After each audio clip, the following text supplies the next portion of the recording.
Hey, this is John. So today I'm just going to be commenting on Ayn Rand again today. Some people had very kindly asked in the last video that I cover other aspects of her system aside from just the economics. Now, and I will revisit the economics again today just because I'm, going to make another sort of point about that, just to make it a little bit more theoretically sound, as some people had requested kindly. Um, I will address your moral system as well, and we'll do so in full. I'm going to make some brief comments right now just so you can get the summary. So the first is that the sort of laissez-faire economic system is, just too simplified to work, and I'm going to explain exactly why. Additionally, I don't think that any of the assumptions that any of you are making are actually sound with reality. Um, and I'm pretty much just going to prove that. There's not really anything controversial there. The second point, though, related to her moral system is that basically when I'm reading through it, it sounds like she had basically made it up as she went along, and then, along the way, kind of just added stuff on top to try to say, well, we're going to try to fix these obvious problems. So, for example, on one hand, she wants to be Kant when she describes pretty much the exact same thing that Kant says, where he says, okay, well, you have objective and subjective knowledge, and then you need a synthesis between the two, unlike Hume and Descartes had suggested. On the other hand, though, she also wants to be selfish. And I think that's where it all falls apart, because I do think that there's reasons to be selfish, don't get me wrong. I just think you're going to find it extremely hard to argue, one, that it's a system of morals that you can always adhere to, and the other is that it's the only system of morals, and then that capitalism is the only system that supports your only system of morals. And with that kind of resting on, two sort of faulty assumptions. One is that all these decisions are based on life or death, when that's not even, logically sound to say, given that we can say, and I'll explain this in the video, that it's actually, at best, life or not life, and I'll explain what the logical difference between the two. And the other is that, this is based on the idea that all ethical systems are either altruism or egoism, which is also just kind of ridiculous. And in addition to that, she simplifies the altruistic points as being under the most extreme version of altruism, and that being the only alternative to her system. Now, that's all to say that if you make so many simplifying assumptions, you have to start thinking, well, geez, maybe I'm getting it wrong somewhere, especially when, as I just pointed out, all of those assumptions are wrong. So, cool. Okay. So, anyways, I won't spend too much more time maybe talking about it. Look, I was going to say, I think that if you thought that if I were going to cover this in more detail, that I would, I don't know, have to like kiss her feet or something, you'll be disappointed. I'm going to try not to be so mean though, but it's kind of hard. This video was very annoying to record as well. So anyways, if you do like this, please like and subscribe. So I'm just going to share my screen here with you guys. So the first thing we're going to talk about is a little bit about economics. So, first, I think that you have to understand that the laissez-faire capitalist system is first one of many capitalisms, like Marxism is one of many socialisms, not a single socialism, right? And what its assumptions are basically that free markets are best, but that is only a relatively non-controversial statement when you're applying that to perfectly competitive positions. But most markets are not perfectly competitive. So why do we say that? Well, if I open up, this sort of like probably a first year book, Advanced Microeconomics, and we look at, say, something like the Cournot-Nash equilibrium and its derivations, you can see down here that basically what we have is that as the number of market participants increases, the price of goods gets reduced to the cost, or at least the gap between the two starts to close, right? And it says that pretty clearly in this sentence here, right? So as the number of competitors increase, the price goes down, which means that consumer surplus goes up. Now, in a sort of ironic fashion, as I'll get to later, Ayn Rand denies that social surplus exists or that it has a definition. Well, it does have a definition. The definition is the combination of consumer and producer surpluses. So I do think that if you deny social surplus as existing and also having been defined, then you're really going to lose a lot of the grounds that you had in the first place for the laissez-faire capitalist system.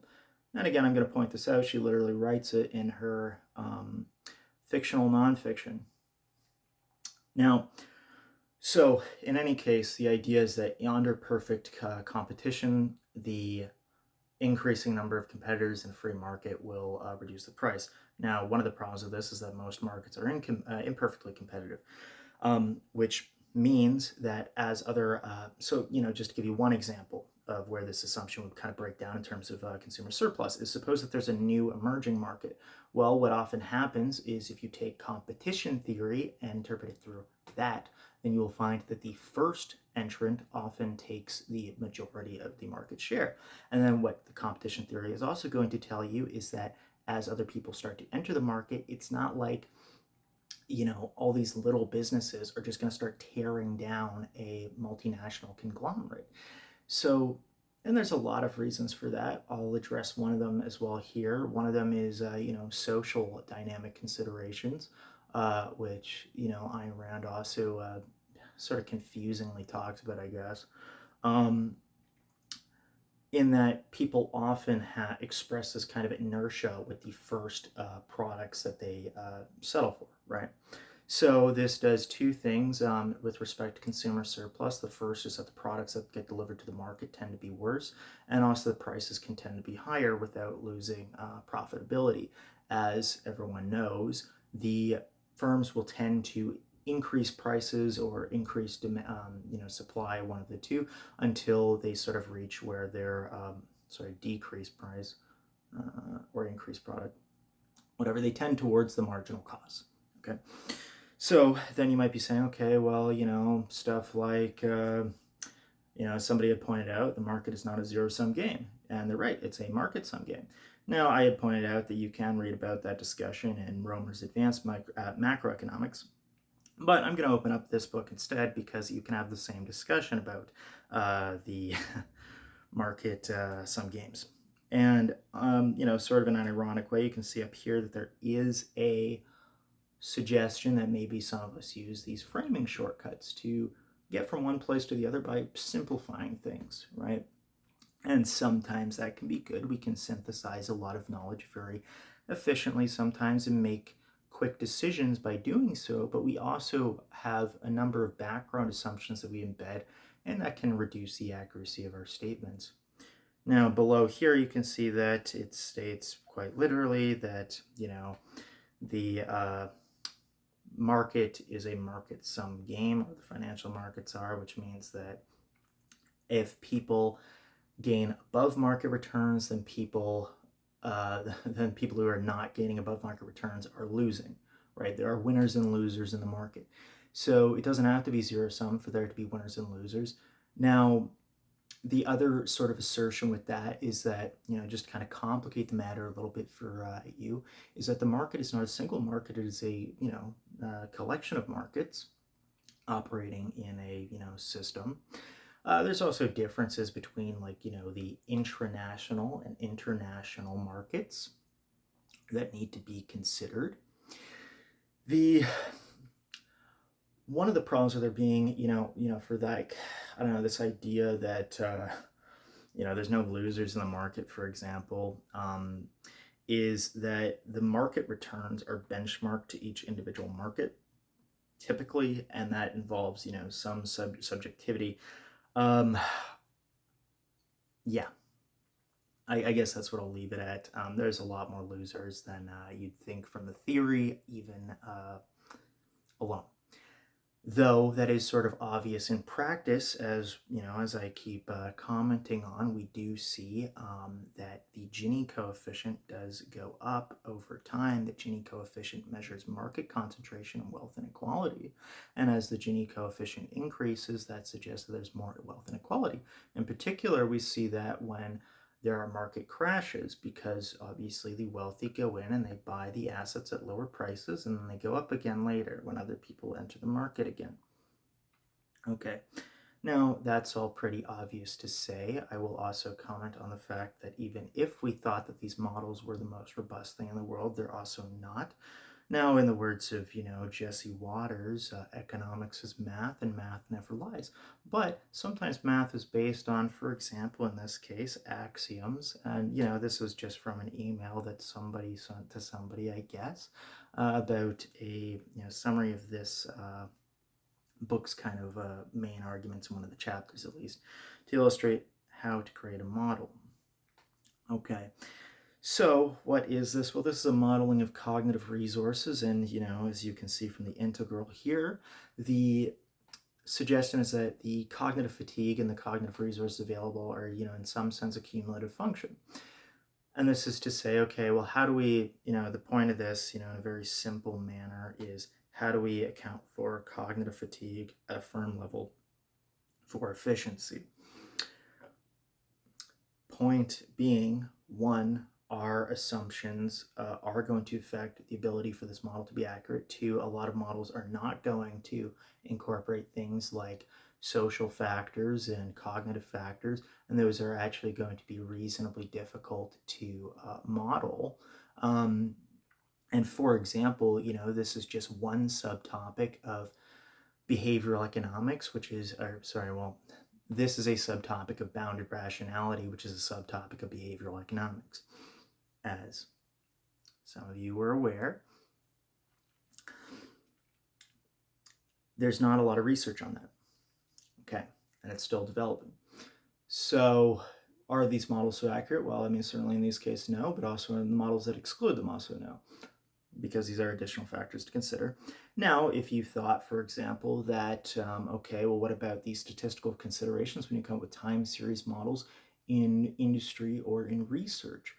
Well, there's two sort of problems with that. The first is that, they are going to be benchmarked against certain benchmarks, certain metrics typically, and relative to other metrics, it might be inaccurate. So, for example, you might be able to come up with a model for GDP predictions, though that's kind of suspect given that I had tried myself and I found not really any significant correlation with. Well, there's like significant correlations, don't get me wrong, but they're not like going to have a whole, I wouldn't trust them, I guess I would say. If I had to bet money on it. The other problem is that those, equations often have to change over time because they're not just calibrated to the specific thing that you're looking at. They're also calibrated to the context of the time in which they're applied. Hence, in some respect, time series are, over time, right? But times change. So there's that. Now, I'm going to have to reopen this book because we'll need it later when I am... It's still recording. It is. Because I'll need it later when we talk a little bit about, economic reductionism again later. So, anyways, I already gave a summary of our moral system. So basically, again, what we're going to do is we're going to start off with the Stanford article on it. I think I already said this in the video, but it is a peer-reviewed journal, if, by experts. So there's that, and then after that, we're going to go through two of her essays. And you will see, literally my notes. Again, I can't cover everything that I have here, but we're going to, cover the main topics, which I've highlighted on the side. Right, and then if you want to stop and read the other sections, that's fine. Now, so some people first, first she had developed a conception of laissez-faire capitalism. This is amongst a list of things, but you can see that. Some people were asking me why I would, talk about her economic beliefs. So for example, somebody asked, oh, well, did J.K. Rowling understand economics? I don't know. Okay, so you can see here at this paragraph that she is very likely inciting Kant when she uses the phrase human beings as ends in themselves. And she talks about this one in Capitalism, the Unknown Ideal, which we're going to talk about, and also says, that this is, that her system is the only system based on respect for human beings as ends in themselves. And I think this is, one of the areas where she obviously gets herself in trouble because, for example, that means that she'd have to, debunk Kant, and she obviously doesn't do that because Kant isn't based on altruism. And she spends her time, I would say not even really like debunking altruism. Like not, it's more like she spends her time talking about the most extreme altruistic beliefs and then asserting that she is more right. Because, well, why doesn't that let us be selfish? Now, and also very briefly, I'll comment on, the sort of analysis here, which is to say, okay, whether I look at this bottom up or top down, there are problems with her system in both directions. So whether I, for example, take individual statements, there's problems. Then whether, or if I take those individual statements and incorporate them into the context of her system, there's still problems. Okay, so I just want to make that point. Now here I'm just making it kind of clear that she had clearly read Nietzsche, and this is going to be kind of funny for later. Yeah. Okay, and also too, she references Nietzsche in a sort of erroneous manner. I will get to that. That's in her literal writing. It's not even from the Stanford article. I think the Stanford article is incredibly generous to her because the second we go over to her actual writing, anyways, okay, here I just wanted to spend some time talking about Ludwig von Mises, because some people are suggesting, okay, well, her, proposal for a capital system is more similar to Ludwig von Mises, who, certainly had some problems. I mean, I did suggest at the beginning, I spent the time at the beginning of the video talking about laissez-faire capitalism. The other thing I'll say about Mises, though, is that also on his criticisms of socialism, he makes at least the errors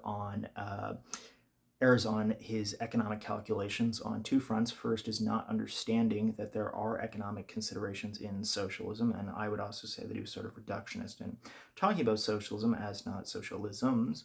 And the other is in his actual calculations themselves, them being sort of erroneous. Now, you could also say that another problem with him, just in general, is that his praxeology is very unlikely to be correct, or at least is widely regarded by many people as incorrect. Okay. Or at unlikely, whatever you want to say. Okay. Okay, and by the way, she references Atlas Shrugged a lot. She references it a lot. I'm just making a point about that. Okay. So I'm going to actually say something that you kind of agree with here on the collectivist culture, which is, she says that collectivism does destroy the human soul, so to speak, where the soul is, kind of like things like mind and creativity, right? And I do agree with her on this, but one of the problems that you're going to encounter, and she spends some time talking about hierarchies and criticizing hierarchies, those same things can be applied to capitalism, and certainly her system of capitalism that, she says that she advocates for. The reason why I say that, like, she doesn't understand economics is because it's just not going to turn out the way that she thinks it will in Atlas Shrugged. For example, in capitalism, you are largely incentivized to inherit the idea of standardization from Adam Smith, which means that, people effectively get reduced to very minute functions and perform those functions. And, even without really commenting on a whole lot, we see that's obviously having an effect on people in the modern days. I don't know, unless you just, say all that stuff you're complaining about, which is, frankly what she does in some of these parts. But, it's not writing. Okay, anyways, right here, we're just kind of talking a little bit about the trichotomy that she proposes. And again, she uses a bit of different wording here. She says intrinsic to mean external to the mind, so presumably she means intrinsic to reality. Then she uses subjective to mean internal to the mind, and then objective as a relationship between the two. And as I suggested, and these are three categories, right? And then the third category is where is apparently something that people largely ignore, though I think that since at least Kant had made the comments almost 200 years prior, people had not so much ignored that given his influence. Um, and this being, almost the same thing. Yeah. But the idea is that if you don't account for the relations at all, then you will set up a false dichotomy, as she does. Again, this is correct. It's just nothing new, like she is asserting it to be. Okay. Now, I'll also make one quick note just to kind of relate some of this to Wittgenstein. I don't believe that she was familiar with Wittgenstein, but some of the way that she talks about philosophy in, sort of reductionist terms. And for example, she says, writes here that she regards philosophical errors as revelatory of the psychological flaws of their authors. Well, Wittgenstein had made a sort of similar sweeping claim about philosophy where he says, okay, well, philosophical errors are typically the result of not understanding the logic of language games as they are played. And, that's probably not a surprise given that, like Wittgenstein, she was also apparently rather pompous and influenced by Kant. The difference is, though, is that unlike Wittgenstein, I feel like her arguments kind of suck. And also, she didn't seem willing to just, fix her system from the ground up. Okay, cool.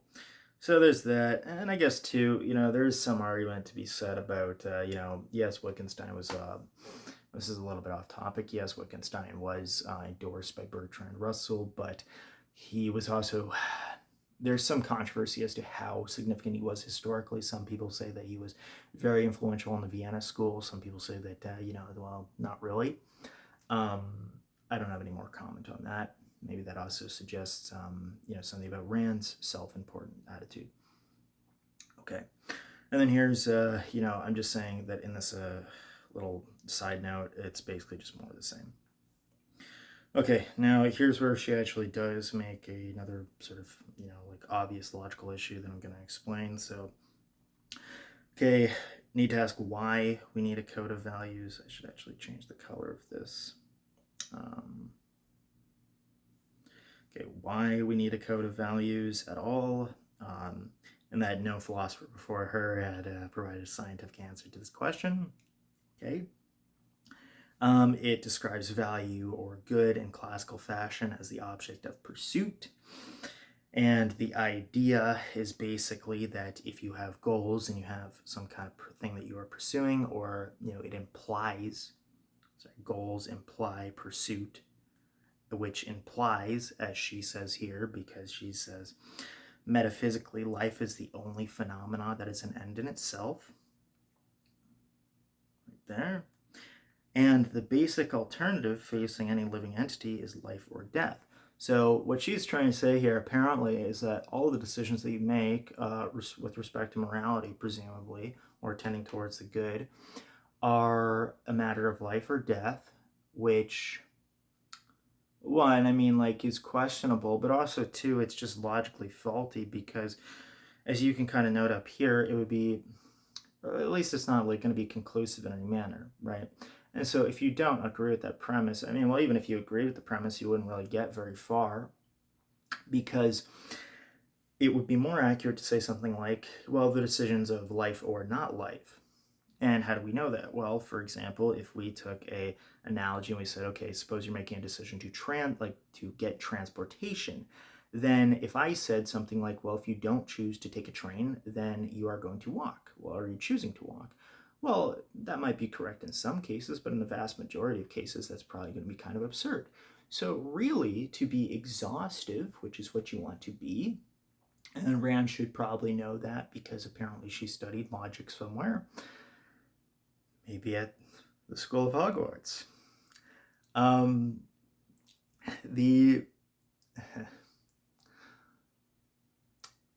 The more accurate statement and exhaustive logically is going to be, say, you either choose to take a train or not a train. And, you might be saying, okay, well, What is kind of the difference between life and not life in this case? Well, one is that there's a difference between the active and passive decision towards a thing. And then the other is that there's all these things that are potentially in between that they're not accounting for. So certainly this is not a logically conclusive statement. And if you'd like, you can, you can spend as much time as you want telling me how wrong I am about this, and you can literally spend forever and all time doing that, because this is just formal logic. So will you ever be right? No, you will not. Okay, thank you very much. Now, what does it mean to say that life is an end in itself and is the only end in itself? Well, it means that she's trying to say, presumably again from the Kantian idea, that life is the only thing that justifies itself. And that, again, as I just said, all decisions then, kind of stem from the idea that it is for life. And I will talk about, by the way, the confusion between the scholars, as it does state in this article, as well, about what exactly is the ultimate end. But, it seems like this article generally suggests that the survival is the ultimate. And again, I will go through our primary literature. I don't think it's even worth going, when I'm done going through it, I don't think it's worth going through, but yeah. Okay, so survival is the organism's ultimate value. Life is the standard and goal of all genuine human values, and all of them, from food to philosophy to fine arts to ethics, must be explained and justified as requirements of human survival. I think that's going to be extremely difficult, for example, to justify, I don't know, making a painting as a matter of life or death in this case. But even more so, and one of the problems that she's going to run into is that if you take the idea that she's inherited these ideas from Aristotle, and that she's tending towards the good, and then she lists, virtues, and then when you say, I don't know, is the idea that you're, not tending towards virtues really a matter of life or death? Well, obviously not, and so that's kind of inconsistent. But we'll point this out more later. One of the things that I just want to generally note, though, is that if you're going to claim that one thing is an ultimate end and the only end, that's going to be inconsistent if you say that other things are only ends. Now, there might be some value to you, in your general day-to-day life. It's still not going to be philosophically convincing, so maybe my point isn't necessarily that some of this has no value, but that she's just not a good philosopher. Yeah, okay. Anyways. Okay, so now down here, Rand's metaphysical claims make, all living entities have values, only living entities have values. Life necessitates value, and value depends on life. Entities' values are determined by its objective life needs. And then whether values are relational or objective depend on the nature of the value and entity and the nature of its environment. So again, this is, just more of the same here, though I do want to highlight this section in particular because she does seem to go back on this kind of periodically. So, for example, in her, apparently she disagrees with Hobbes, not just on social contracts, but that social affairs are even necessary for morality, which is kind of bizarre given, two things. One, modern science. She couldn't have had knowledge of that. But the other is that, she's clearly kind of claiming that, for example, if we took a similar position, related to Wittgenstein, what is one of the things that Wittgenstein says? Well, that ultimately the meaning of language is going to have, at least in some respect, a requirement for its use in social environments. Now, is that entirely true? Not exactly, but there still has to be some use for it. So I think that positing the idea that you don't require a social affair poses problems for Rand, and we'll note more of this later. Yeah. Okay. So, and then here actually is what I was just talking about regarding the social affairs in Hobbes. Right. Yeah, so I do kind of take a bit of a, disagreement with the claim that ethics is that reason is the chief indispensable human tool of survival. given, you could make a sort of number of arguments about this. Like one is that, well, maybe resources are actually independent of like the chief means of survival, or that there are obviously other means that are independent to survival that are, one, not related to ethics, and two, question the idea that this is the only requirement for human survival. And that's just one example, but I'll also state that on another hand, if you took this for granted, you would also run into, at the very least, having to confront something like Alvin Plantinga's ideas about the topic of evolutionary reductionism in morality, though there's also other people who criticize that, like Roger Scruton. So, anyways, you'd have to go through that. I can't do all your homework for you, so yeah. Okay. So, such a life is itself the ultimate goal, and what are we made to make of many passages where Rand says that the ultimate goal is one's own happiness? Okay, yeah, so I already kind of commented on that point, just so there's, clearly a lot of inconsistencies in her work. And again, I don't know if I have to keep reminding people of this, but I just want us to not, get too off track here. This is peer-reviewed. Like, this is a peer-reviewed journal. Peer-reviewed journal. It's from the Stanford Encyclopedia. And in addition to that, again, I'm still going to go through our actual papers. You're going to see that, soon. Hopefully. Okay. So I'm going to comment kind of briefly on these, but basically one of the issues with Rand as well is that the actual people who are interpreting her have some problems as to what exactly the interpretation is.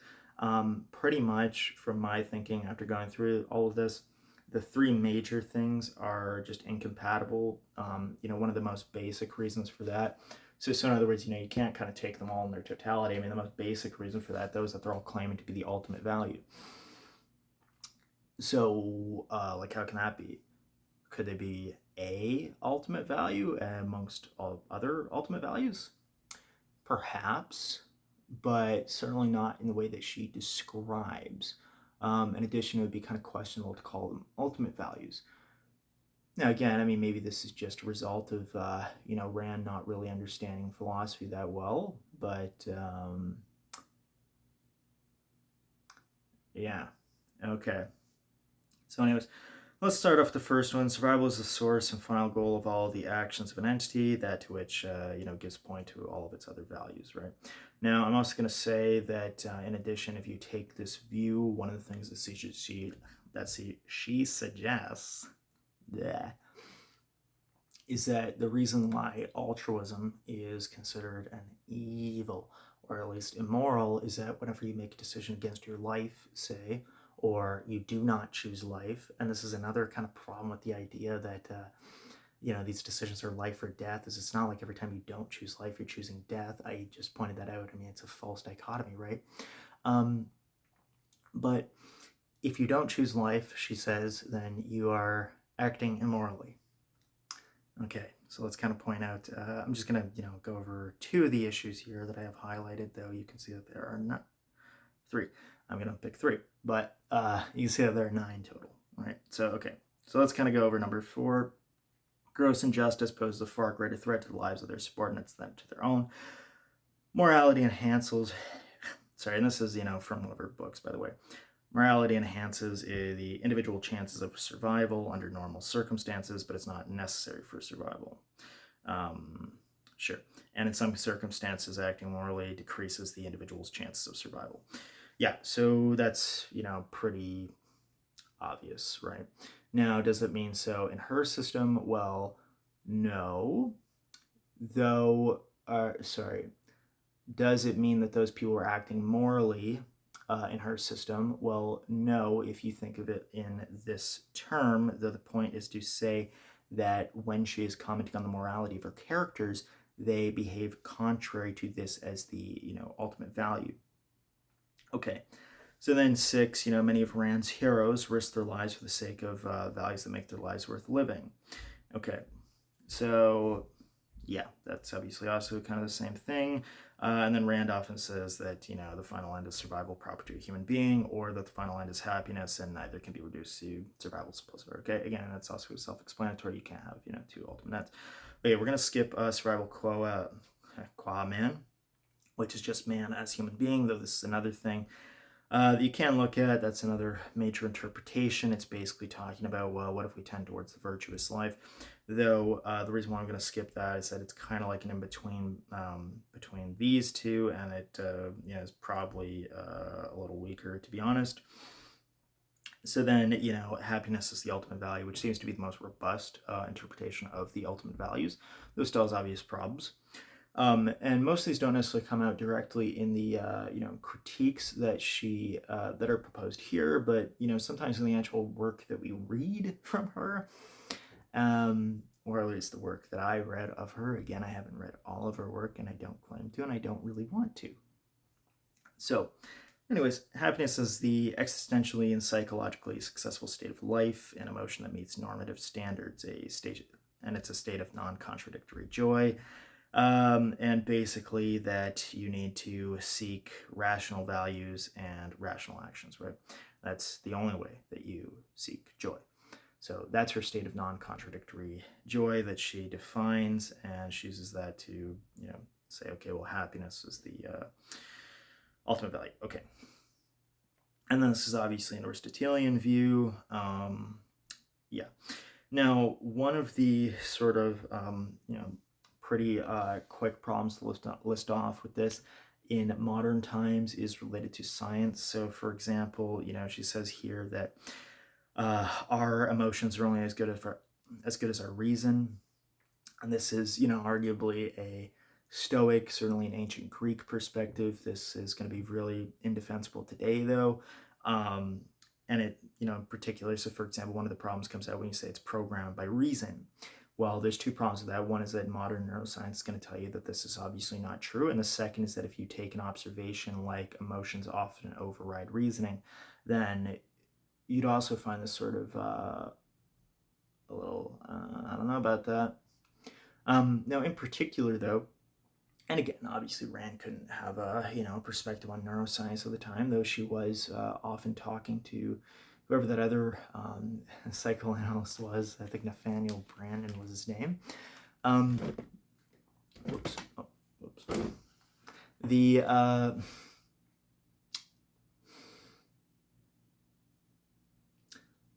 sections of the brain related to emotion can literally override these sections of the brain and interfere with them that are related to reason. So the amygdala can interfere with the frontal cortex. Okay.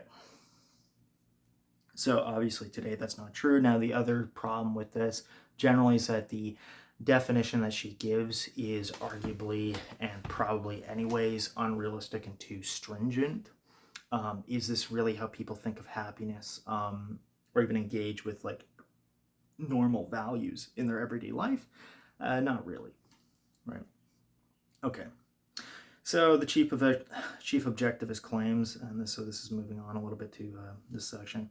Chief objectivist claims are rationality, integrity, honesty with self and others, justice, independence, productiveness, and pride.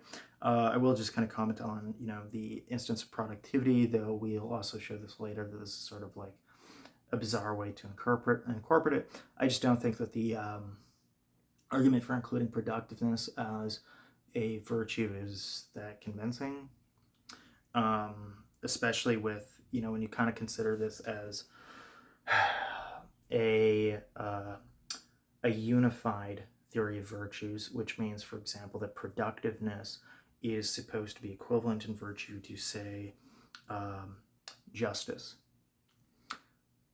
I don't know.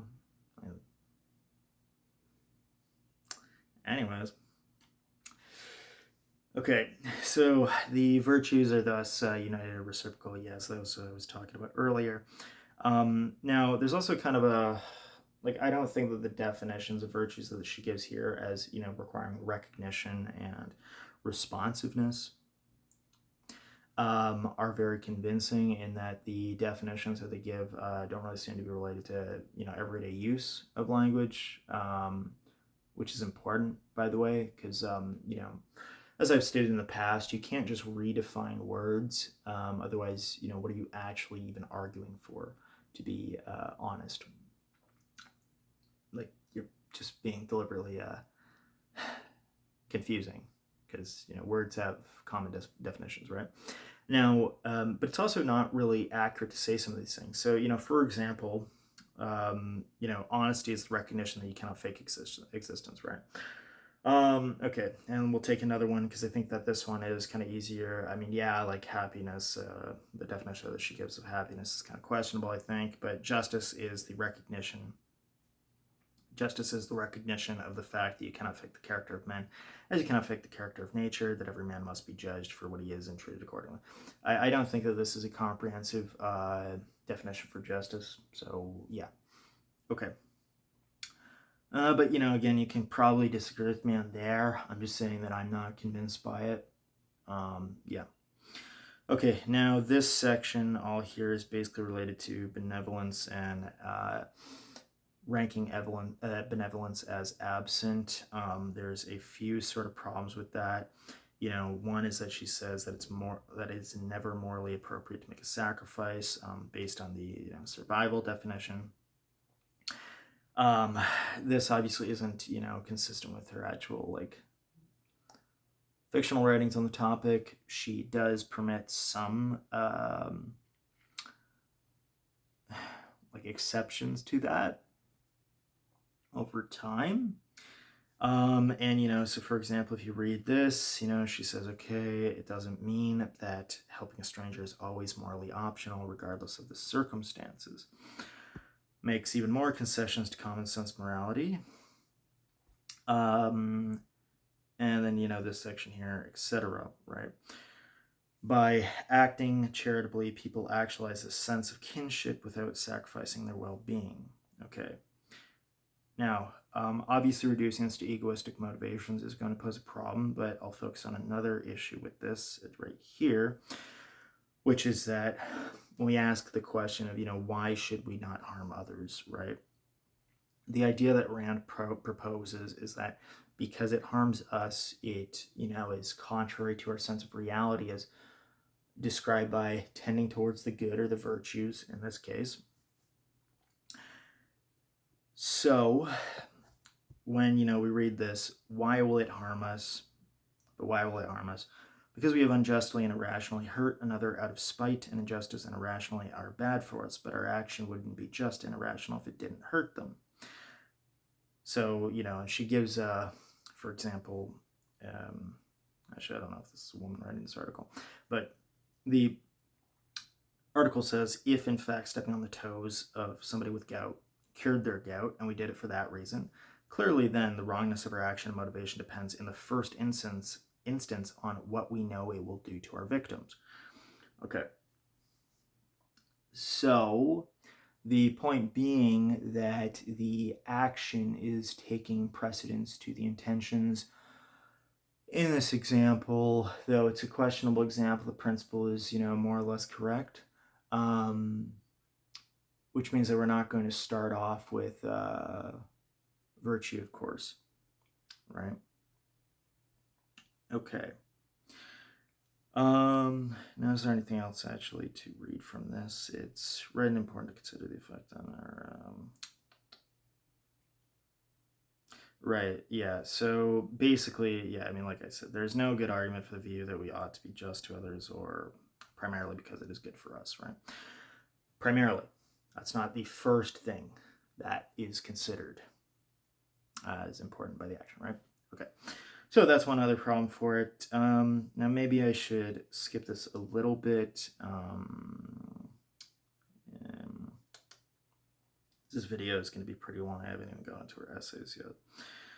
Okay, one thing I'll also mention too is that because of the unity of virtues that she supposes, is that even if charity is a minor virtue, as it says here, it still has to be considered as equivalent to other virtues. So it's also still weird that in one hand she kind of admits it to be, in some instances virtuous, and on the other she leaves it out, and so on, right?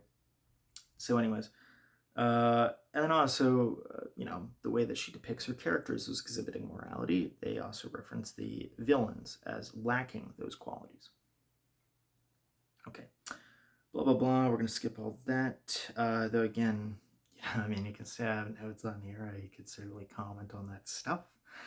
Okay, rights and capitalism and the trader, principle, and government. Okay. Now, I'm not going to, it looks like I don't really have that many sections to go over here, because I did also, stop reading through this. I didn't really see much of a point after a little bit. And again, I'm just going over some of the main sort of things that I have to say about the system. I mean, I can obviously keep going. Yeah. I mean, but you can read the article. It's all right here. I'm just adding a little bit of context to it here and there, and yeah. Okay, so non-initiation of force against others is the basic moral principle guiding our interactions with others. Also, the basic political principle. Rand's ideal society is a society of independent individuals who respect each other's rights to life, liberty, and property, and who trade value for value materially and spiritually, both dictated by the fact that we need to think and act for our proper survival. So, first, she thinks that, again, just to contextualize this in the system, right, that this is only going to occur under a laissez-faire capitalist system. And then the second is that this, argument I just don't think is necessarily convincing. Okay, cool. So let's scroll down now.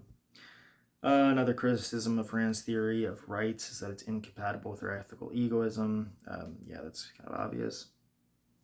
Because respect for others cannot be justified as a means to the ultimate end of one's survival.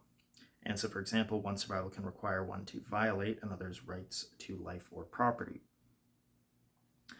Okay, and one of the problems with that is that even if you try to dice, I would say, the eudaimonic perspectives, you are still going to end up on, say, one or the other first, which are going to be incompatible, and they still face the primary reason for respecting others' rights, or the criticism for that,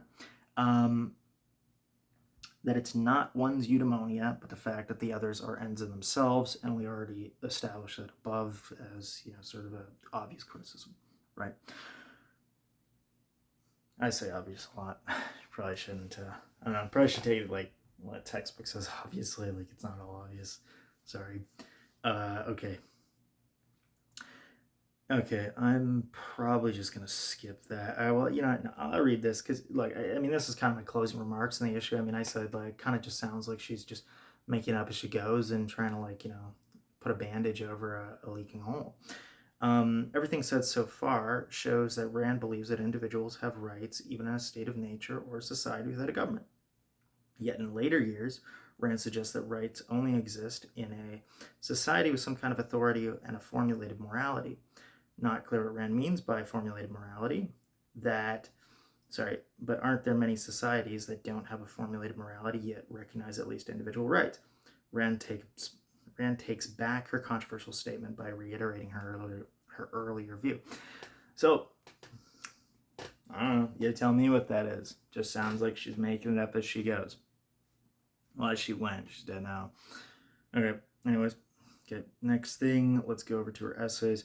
And so, again, just, I don't think any of that's convincing. I pointed out some, sort of obvious logical problems with the overall system. Now that we're in this. Again, if you thought that the Stanford article was not convincing, I don't know what to tell you about this writing here. This is it's not going to be convincing to thinking persons. Again, maybe there's maybe there is merit to it. Like I said, there are reasons to be selfish, but you're going to find it really unconvincing to argue that it is moral and the only moral system, which is what she's going to try to do. Okay, so, and again, I do have to comment on specific sections, but again, you can read, I have it here, See that I'm not taking it out of context. Feel like I'm taking it out of context. Read more words, I guess. In popular usage, the word selfishness is a synonym of evil. So she's going to start this, by the way, by just setting up a false dichotomy, two, exaggerating, and three, simplifying. So, she starts off by kind of saying, okay, well, here's how, popular use uses selfishness, even though this is untrue. Then she says, the basic definition of selfishness, concern with one's own interest. And then, she refers us to Atlas Shrugged again in her essays, by the way. So again, just remind you, this is nonfiction work, referring to the fiction work, of which people are confused about why I was commenting on the fiction work. Okay. Altruism substitutes the second for the first. So the second, by the way, is who should be the beneficiary of values for what is the values. So she's trying to say, okay, altruism focuses solely on the beneficiaries and not what the values are, right? And it evades the task of defining a code of moral values, thus leaving man, in fact, without moral guidance. I don't know about that. Bit rhetorical question, but altruism declares that any action taken for the benefit of others is good, and that any action taken for one's own benefit is evil. Don't know about that. Okay, and even if you did, right? Like again, she relies on gross oversimplifications of what these theories actually are. This is probably true of one kind of altruism, which you could argue, but in reading Rand's work, it's kind of funny because sometimes I say, okay, well, look, under specific circumstances, this could be right. Then she makes a claim like this, like a few sentences later, under all variants of altruistic ethics. And that kind of suggests that, originally the title was a joke, but now I don't even think it is. I don't think she understands what she's talking about at all. Or at the very least, she's misrepresenting it. It's one of the two. I can't claim to know if somebody's lying. So, yeah. Okay, hence the appalling immorality, the chronic injustice, and the double standards. Okay, and then it's a lot of this, blah, blah. Okay, and again, she claims under all variants of altruistic ethics. I don't know how familiar she is with the topic. I don't know how familiar her audience is with the topic. Okay, but all right. Okay, observe the indecency of what passes for moral judgment today. These are, I think, just extremely questionable examples. I'm, pointing out the first and the last, but the first, an industrialist who produces a fortune and a gangster who robs a bank are regarded as equally immoral from the altruistic view, since they both sought wealth for their own selfish benefit. Okay, cool. I'll also say, again, I want to remind you that she's not only commenting in reductionist view on altruism, she's also reducing all of ethics to altruism or selfishness in these arguments. And that makes it even more kind of hilarious to read some of this stuff. But this last example is extremely questionable because even by the way that she defines altruism, I'm not sure you'd get to this conclusion. I also don't know if she's referring to a specific example of somebody in history or some specific theory that supports that these people, exist. But yeah, so a dictator is regarded as moral since the unspeakable atrocities he has committed were intended to benefit the people, not himself. So even if we took the view that altruism focuses on the beneficiaries, not the values themselves, you have to understand that,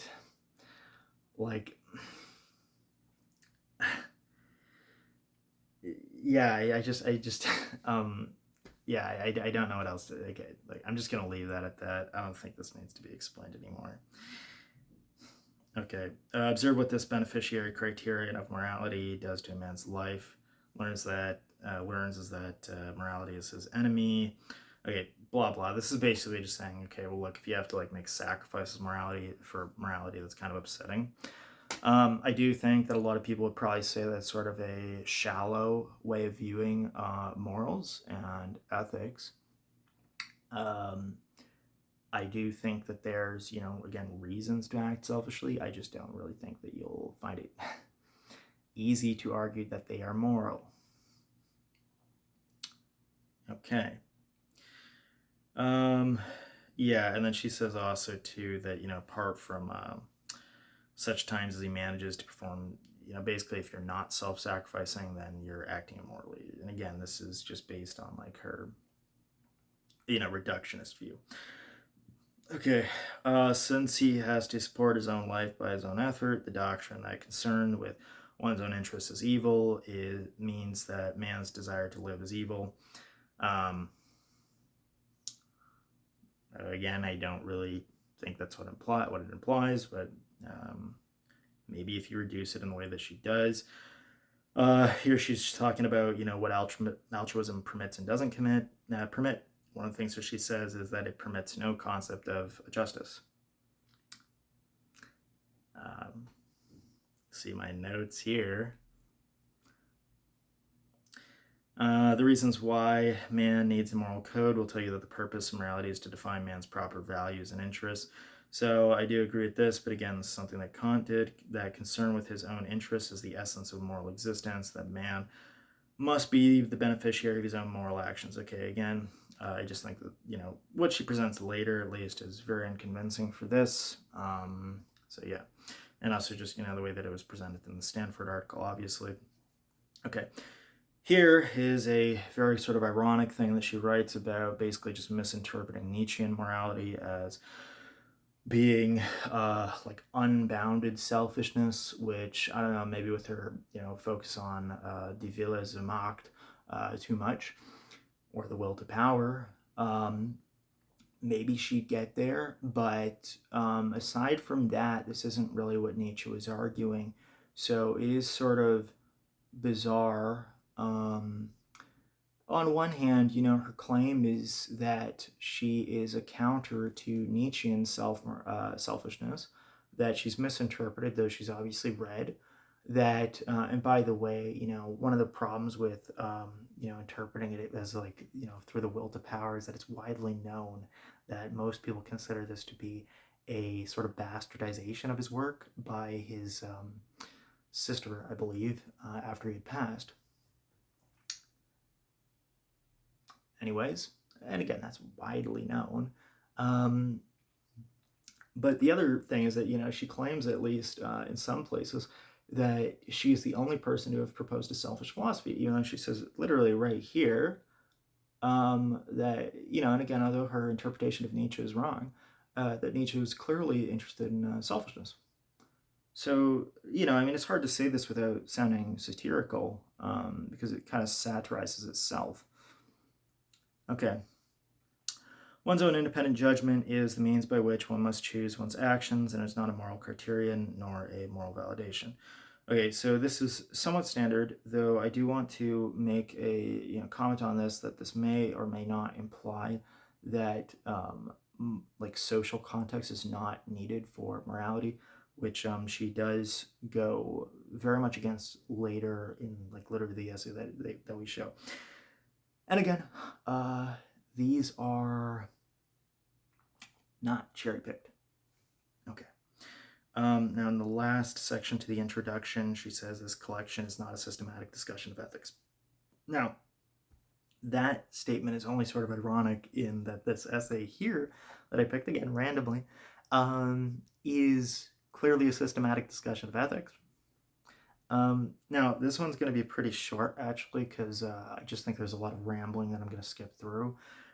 Basically, she said that, sometimes people find it difficult to grasp that there is a sort of conflict of interest potentially among rational people under her objectivist morality. And so she says, for example, suppose two men apply for the same job and only one of them can be hired. And then obviously that means, that the other person's interests are hurt. Okay. Then she brings up 4 interrelated considerations. She says, okay, we have to consider reality, context, responsibility, and effort. Okay, now, the rest, some of this I did gloss through. It's a lot of rambling. You can see I did take notes on it, though. Here is the summary, though, where she actually applies those considerations to the question. The main point that I have to make about all of this is that you can very easily modify the question so that it still poses a conflict of interest, right? So, for example, the mere fact that two men desire the same job does not constitute proof that either of them is entitled to it or deserves it. Again, you can just very easily modify the question to suppose these things. And I'm not convinced by any of the stuff that she says in here that you can't. And I would also say that I find it kind of concerning that the whole point here seems to be to just basically redefine terms in the question as they're not commonly understood to be used in the question, by the way, which is actually important to this case, because again, if you redefine the issues and then deal with a separate issue, you're not dealing with the issues. So the issues persist. Like, obviously, try not to be mean, but and in addition to that, you clearly just modify the question to, account for all these. And in a non-free society, pursuit of any interest is possible to anyone. I'm just going to say, again, this is only going to be true if you take it under the Aristotelian view of, requiring freedom to exercise. And when I say Aristotelian view, by the way, I mean like her as a tradition of Aristotelian thought, as requiring freedom to produce rational thought in the first place. But, if you don't start off with that premise, then this is obviously untrue. And, for example, one, place where that could be said is that if we take interest to mean what it's commonly understood to mean, then we can, clearly imagine that sometimes very coincidentally, the interests will actually align even under coercion. Even so, this wouldn't eliminate coercion in a free market because there's still market dynamics coercing people.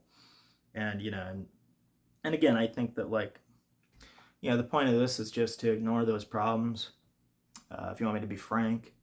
And it's also kind of, I will actually point out one other thing too. This right here, this right here is kind of funny because sometimes you can take her statements as, for example, referring to like these hypothetical societies that might even work, where these answers could even be applied, right? In a hypothetical society, that she says this right here is so funny to me because it really kind of seems to just take away all that ground. She's not saying, oh, in my hypothetical society, my little, dream bubble. She's saying, oh, in this world today. Okay, anyway, so that's that. Now let's flip over to Capitalism, the Unknown Ideal. I know that some people are concerned that I might not be able to critique this. So anyways, okay, let's start off the introduction again. This one is actually even more ridiculous than the last one. So actually, I'm not going to read this, but it's basically just saying radicals for capitalism. We are, stating the objectivist mission. Okay, and then here she's saying we advocate capitalism because it is the only system geared towards the life of a rational being. I just doubt that. The default consisted of their inability or unwillingness to fight the battle on where it had to be fought on moral philosophical grounds. Okay, so maybe under the Soviet Union, for example, if she's referring to that, but in pretty much, what do I even write here? So this isn't really true of any of the post-Keynesian periods, which is, also prior to Rand writing this, because Keynes, I believe, emerged in the 1930s. So, yeah. Okay. Here she's talking about, that, okay. I'll actually focus on this. This statement here is kind of like, I don't really know about that. Depends on which market you're looking at. I mean, some people would obviously tell you that the way that like capitalism, for example, seems to utilize slavery in other countries, for example, is probably not going to be a convincing argument to support this statement. But the other one is that, the criticisms that she says that all the criticisms are attacking you blindly. And that's just, I seriously doubt that because I think that the criticisms are pretty pointed. Though if you do kind of pretend that they're weaker than they are, then sure, you could call them not really blind, but you could say, I don't know, like a, what's the word, like blunted shovel or blunted knife. Yeah, you wouldn't really say blind though, which is important, by the way. Like, I mean, if you don't like that I'm, being kind of nitpicky, do you remember that this is supposedly philosophy, not, I don't know, something else you'd read? Yeah. Okay, so this one I just kind of find funny because she says that basically people are avoiding the clash between capitalism and altruism. No questions asked. Okay. Now this is So I thought this book is addressed to the young, though I do think that with the kind of language that she uses, excuse me, in her books, it does kind of scream of like propaganda. Though I'm not necessarily going to say that directing it to the young is definitively suggesting that it's propaganda, but it does seem to do that, right? You know, even just by her own argument later in this, and I think this is fine, right? She says, okay, well, young people have a lot of difficulty with, applying abstract thoughts to the real world and thinking through them. I think that's true. It is kind of difficult, but perhaps doing the heavy lifting for some of them can sometimes result in errors and problems with being able to sufficiently question the systems that are being proposed. Not definitively propaganda, but it is characteristic of it. Okay, so this one's kind of a crazy statement, by the way, but what all the efforts of capitalism's enemies are frantically aimed at hiding is the fact that capitalism is not merely the practical, but the only moral system in history. And then she says, "See, Atlas shrugged." So I'm just going to underline that, by the way. I'm going to try not to be so snobbish, but what she's basically saying here is two things. First is that her system of morality, which is the, likely, I think, the selfish ideals, to be the only system of morality in history, she says here. And also that it is only through capitalism that the only system can be supported in history. And I don't know, I think it kind of speaks for itself at this point. At best, that statement's questionable. It's probably just untrue. Okay, moving on. I talked about this already. Okay, this, I think, what do I say here? Oh, right. No political discussion can be meaningful or intelligible without a clear understanding of two crucial concepts of rights and government. And she says, okay, well, this is basically evading the technique of obfuscation.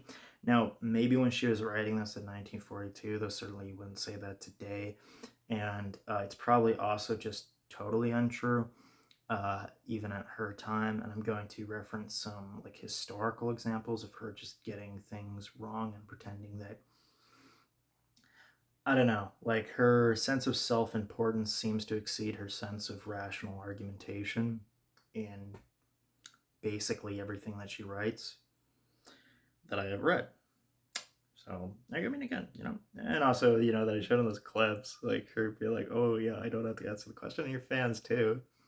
Oh, she doesn't know the answer to the question. She's Ayn Rand. She's not God, but she's pretty close to it, I guess. Kind of ridiculous. But anyways, okay. So let's move on. So I'm going to give some historical context to this essay. By the way, I don't even finish it because there's just no point by the end of this one. I mean, this is already like a very long video. But two is that basically what I do here is I just say, well, if your premises are at best weak, then it doesn't really matter what your conclusions are, because even if they have merit, they're not going to be convincing to me. So, and look, if you want to argue that some system of ethics is good because it's good for you, sure, whatever. I mean, I guess you can, get away with that. I'm probably not even asking any questions. But if you want to argue that it's a moral system, I mean, well, look, apparently not in a convincing manner. Okay, so I'm going to provide some historical context too. Disintegration of philosophy in the 19th century. She's probably referring to the separation of philosophy from science during this period. I do find this statement that she talks about, like, the days preceding the greatest crash in history in the markets, as reminiscent of, or unacknowledged remnants of, an Aristotelian epistemology. The reason why it's kind of like interesting that she writes this is because, like, isn't this supposed to be a supportive piece, instead of like commenting on how the Aristotelian epistemology for which your system rests on is reminiscent of, like, again, the greatest market crash in, like, ever. So okay, weird. Here she says the collapse of science is all but complete. Presumably she's talking about the separation of scientific subjects, because there's no way that she's talking about, say, the, like, literal destruction of science. And if she was, then that obviously turned out to be wrong. The problem with saying that it's the collapse of science subjects into separation, which seems to be implied by, this statement prior, is that that happened, again, like, a little while ago. So yeah. Now, maybe I'm misinterpreting this sentence, by the way. You can leave a comment if you think I'm misinterpreting that sentence. Okay. Sorry, it's just, even if I did misinterpret the sentence, it really doesn't do anything for the rest of the video, so good luck dealing with the rest. Okay, so in political economy, one may observe the attempt to study man and to divide social sustenance without reference to man. Okay, so this is kind of funny because, although this is probably true of, like, some sections of political economy, the reason why we're pointing out this book is to say, and again, this is advanced microeconomics, right? Here's a very short historical discussion on basically saying, okay, well, things like, honestly, some of the stuff that Ayn Rand had already said, like, say, incorporating rationality and moral considerations. So here's, like, a consideration of rationality. Here's a consideration of morals, at least before Adam Smith.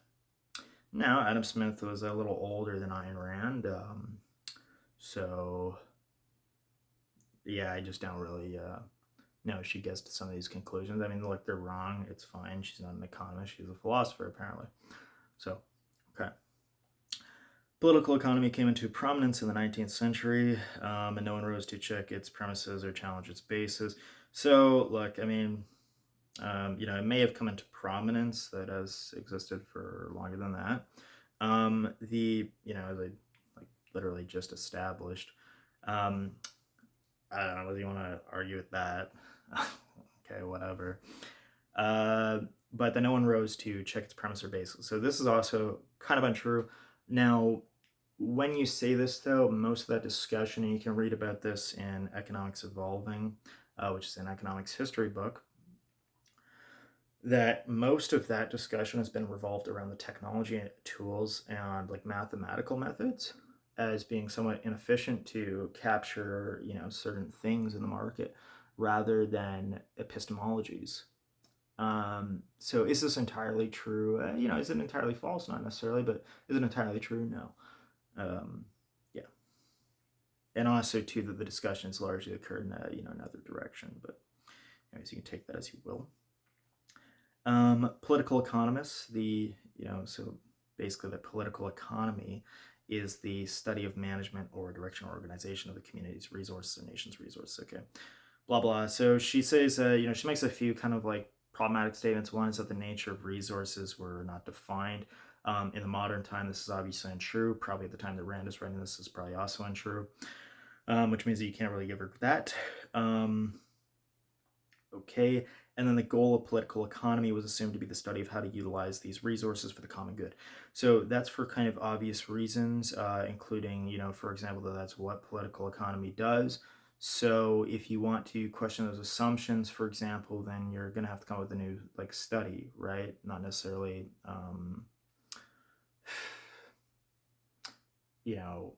it's not like it's not consistent with political economy, I guess I would say. Yeah. Because again, it organizes society's resources. Okay.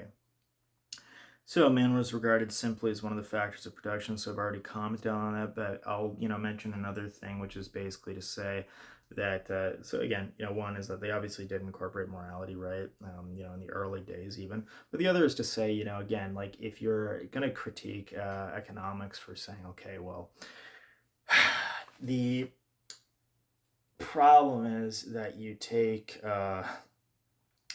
people and you interpret things like people through an economic lens in economics, that's maybe a critique of applying economics to things to which it doesn't apply, but it's not necessarily a critique of or even the effects of economics, but by itself it doesn't really say anything about the subject, I guess. Okay.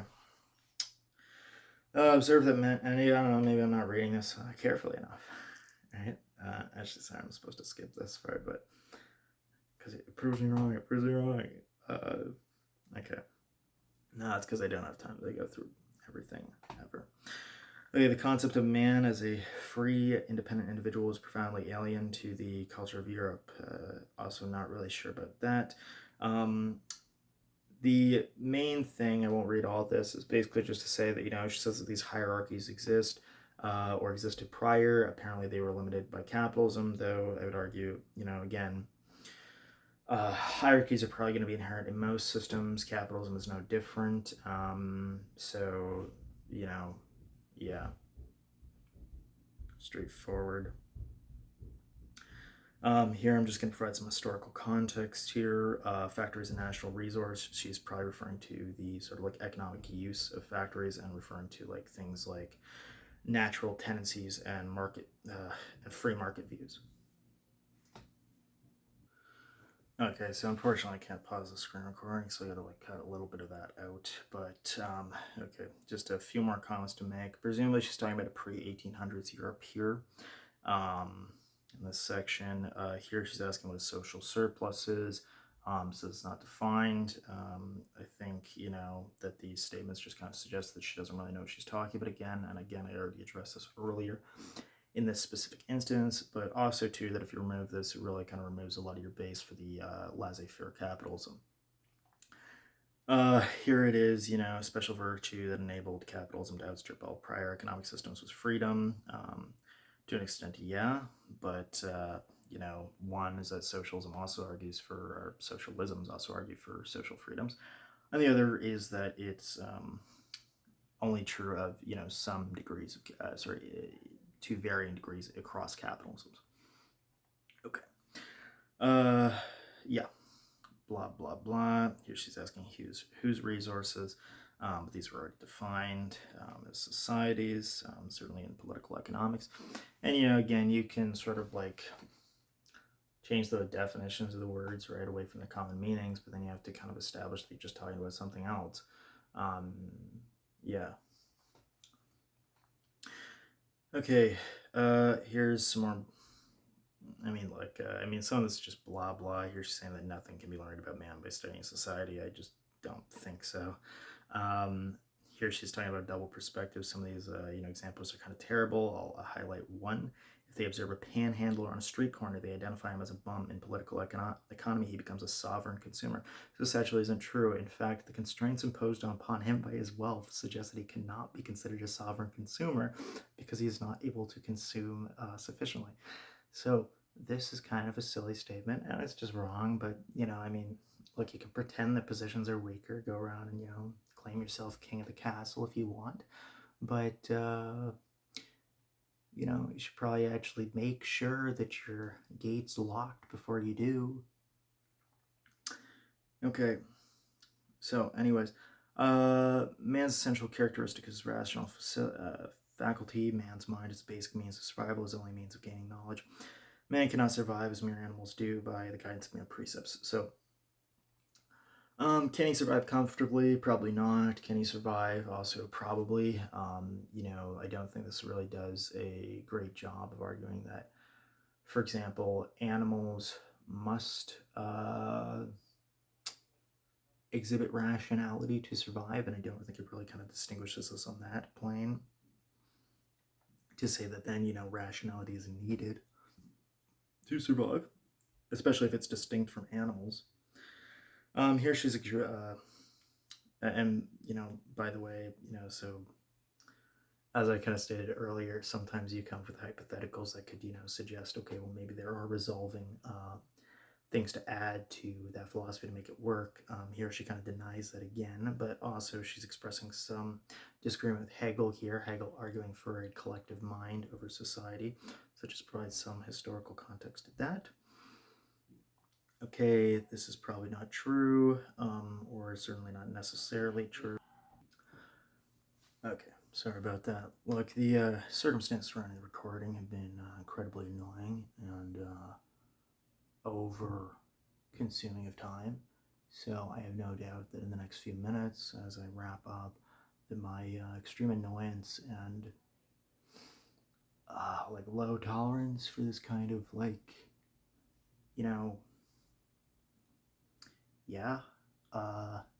is going to come out.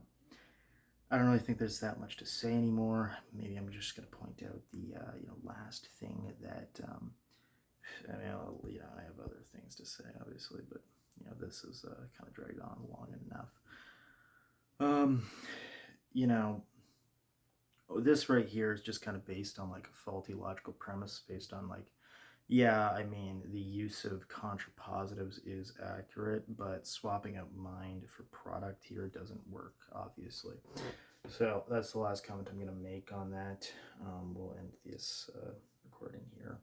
But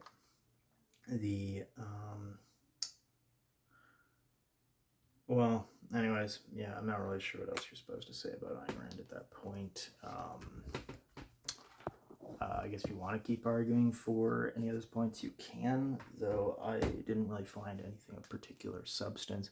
Even if I had finished the essay, it wouldn't really matter because, well, we pointed out so many inaccuracies with the statements that she's making and also the premises that she's developed that at best they're going to be developed on shaky grounds. At worst, the conclusions won't have any merit even if they did.